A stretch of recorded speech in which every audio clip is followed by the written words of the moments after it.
Magandang hapon po sa inyong lahat. Ito po naman ang iyong lingkod na nag-upo dito. YouTube ko naman ang i-upload ko. Ngayon, hindi pa ako masaya kasi sa Facebook ko, hindi pa nila nasusolve. Palagi na lang ako nagsisend ng request letter sa kanila. Hanggang ngayon, hindi pa nila sinusolve ang problema ko.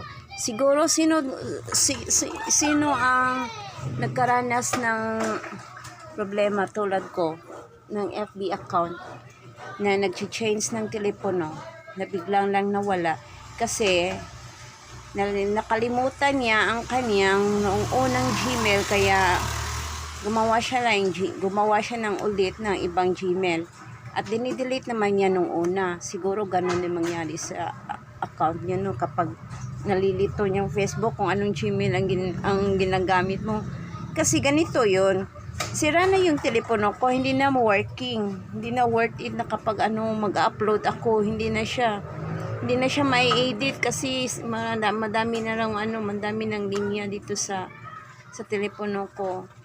Mahirapan ako magpindot, iba ang lumabas. Kaya hindi ko na ginamit. Kasi ako nagpiso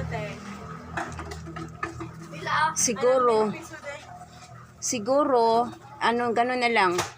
Hihintayin ko na lang kasi may iba na nakaranas tulad ko sa Facebook. Yung star pa lang ang monetize ko. Yung star mo, na-update ko na yon.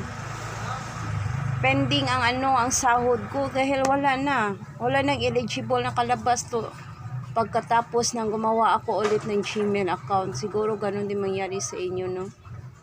Nakaranas din kayo ng ganun. Sana naman tulungan naman niyo ako. Lito-lito na ako sa nang gagawin ko.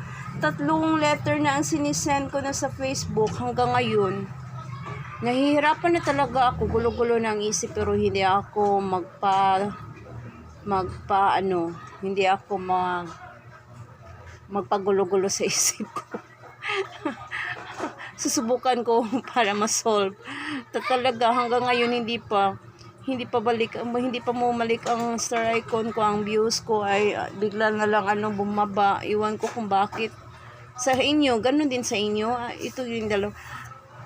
Napaka-stricto talagang Facebook. Nagkamali na ako dahil may Gmail ako noon. Ba't ba akong gumawa ng bago?